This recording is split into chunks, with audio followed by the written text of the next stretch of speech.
Hello friends, Radhe Radhe and welcome back to my channel.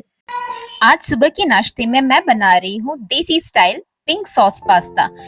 तो इसे बनाने के लिए हम सबसे पहले एक बड़ी पतीले में पानी उबलने के लिए रख देंगे और जब पानी रोलिंग बॉईल पे आ जाए तब इसमें हम अपना फेवरेट कोई भी पास्ता ऐड कर सकते हैं।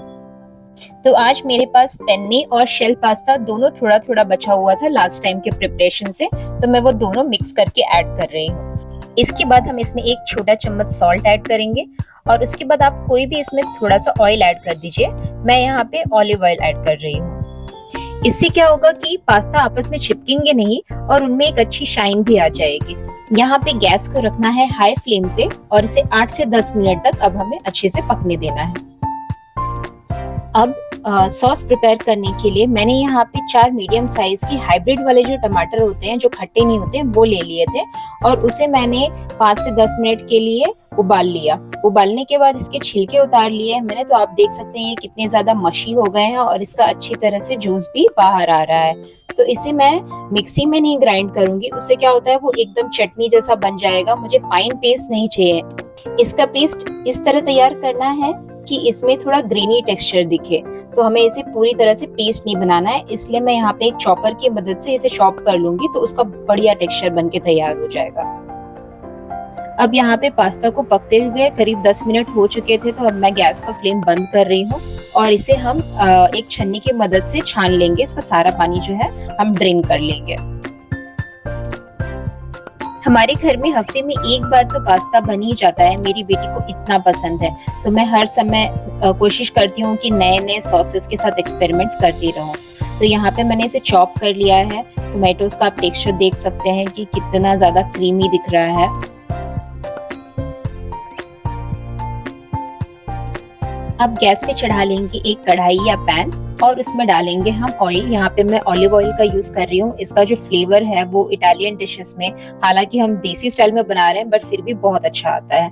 आप यहाँ पे अपनी पसंद का कोई भी ऑयल यूज कर सकते हैं। ऑलिव ऑयल को हम हाई फ्लेम पे नहीं पकाते हैं, तो इसे मैंने मीडियम पे ही रखा हुआ है। और यहाँ पे अब मैं चॉप्ड गार्लिक और ग्रीन चिलीज ऐड कर रही हूँ। इससे जो ऑयल है उसके अंदर काफी अच्छा फ्लेवर रिलीज हो जाएगा। अब इसे चलाते हुए हमें जब तक इसका कच्चापन नहीं निकल जाए तभी तक सिर्फ पकाना है, हमें इसे ब्राउन नहीं करना है।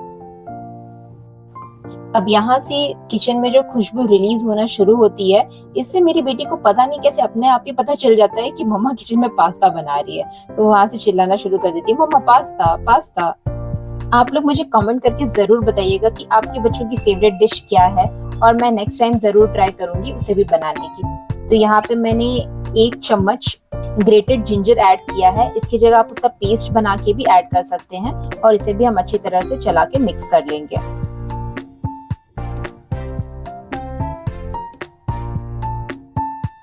अब इन सारी चीजों को मैंने करीब 1 मिनट तक भून लिया।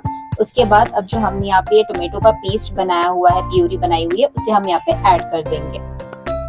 कुछ लोग यहाँ पे मार्केट की बनी हुई टोमेटो प्यूरी इस्तेमाल करते हैं जिसके अंदर एक अजीब सी खटास होती है, बिकॉज आई थिंक उसके अंदर कुछ विनेगर जैसा मिला होता है, उसके अंदर प्रिजर्वेटिव्स ऐड किए होते हैं उसकी वजह से, तो उसका टेस्ट बिल्कुल भी अच्छा नहीं लगता है। तो आप जरूर से इस तरह से अपनी होममेड प्यूरी के साथ ही ये पास्ता ट्राई कीजिएगा, स्पेशली अगर आप किड्स के लिए बना रहे हैं तो। अब हम अपने पेस्ट को 4-5 मिनट के लिए अच्छी तरह से पकने देंगे, इसी तरह बीच बीच में चलाते हुए।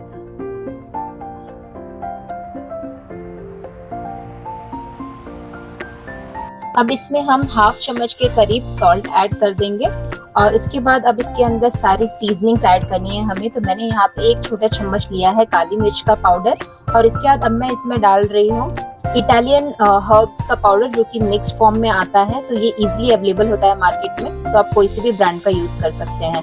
और अब यहाँ पे मैं ऐड कर रही हूँ थाइम का पाउडर। तो ये थाइम भी इटालियन डिशेस में काफी ज्यादा यूज किया जाता है और मुझे इसका फ्लेवर बहुत बहुत ज्यादा पसंद है। तो अगर आपके पास ये अवेलेबल है तो आप ऐड कीजिए, नहीं तो आप इसे स्किप भी कर सकते हैं। ऑरिगेनो और जो सारे मिक्स्ड हर्ब्स होते हैं उससे भी इसमें काफी अच्छा फ्लेवर आ जाएगा।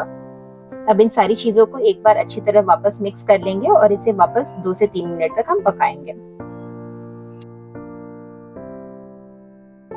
पास्ता की बेस्ट बात ये है कि ये वन पॉट मील है, तो इसे बनाना भी बहुत आसान है और ये झटपट बन के तैयार हो जाती है। तो सुबह के ब्रेकफास्ट में जब आपके पास में ज़्यादा टाइम नहीं है कुछ पराठे और नया बनाने के लिए, तो आप पास्ता फटाफट बना के रेडी कर सकते हैं और बच्चों की तो ये फेवरेट होती है।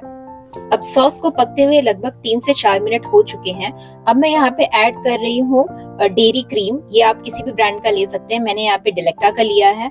तो ये वाला जो फ्रेश क्रीम है, इससे क्या होगा कि इसके अंदर अब रेड से ये पिंकिश कलर आ जाएगा। हमारा सॉस हो जाएगा बहुत ही ज्यादा क्रीमी और रिच। देखने में ये जितना ज्यादा सेटिस्फाइंग लग रहा है, खाने में ये उससे भी ज्यादा टेस्टी लगता है। अब इन सारी चीजों को कर लेंगे एक बार स्लोली अच्छी तरह से मिक्स। और अब इसे ज्यादा नहीं पकाना है हमें, यहाँ पे बस 1 से 2 मिनट हम इसे मिक्स करते हुए ही पका लेंगे और उसके बाद हम इसमें ऐड करेंगे फाइनली अपना पास्ता। तो अगर आप लोग भी रेड सॉस और व्हाइट सॉस पास्ता खा के बोर हो चुके हैं, तो ये वाली रेसिपी जरूर से ट्राई करके देखिएगा और मुझे कमेंट करके बताइएगा कि आपको ये कैसी लगी। अब मैं गैस की फ्लेम को कर रही हूँ लो पे और हम यहाँ पे अपने सारे पास्ता को इसमें ऐड कर लेंगे।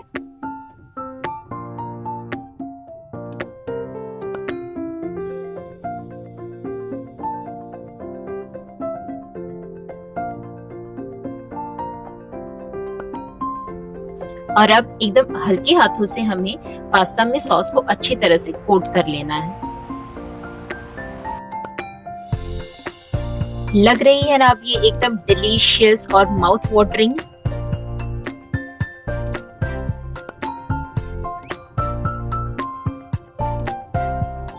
जब हम बना रहे हैं देसी पास्ता और उसमें हरी हरी धनिया ना पड़े तो मजा ही क्या है दोस्तों। और मेरे पास फ्रिज में बचे हुए थे कुछ बेसिल के लीव्स, तो यहाँ मैं उसे डेकोरेशन के लिए यूज कर रही हूँ।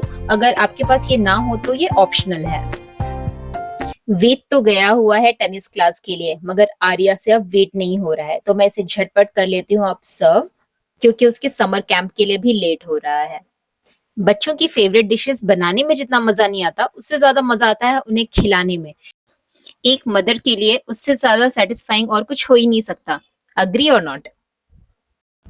अब मैं जा रही हूँ अपनी गुड़िया को खिलाने के लिए। अगर आपको मेरी ये वीडियो पसंद आई हो तो प्लीज जरूर लाइक कीजिएगा, इसे शेयर कीजिएगा और मेरे चैनल को सब्सक्राइब कीजिएगा। Thank you for watching.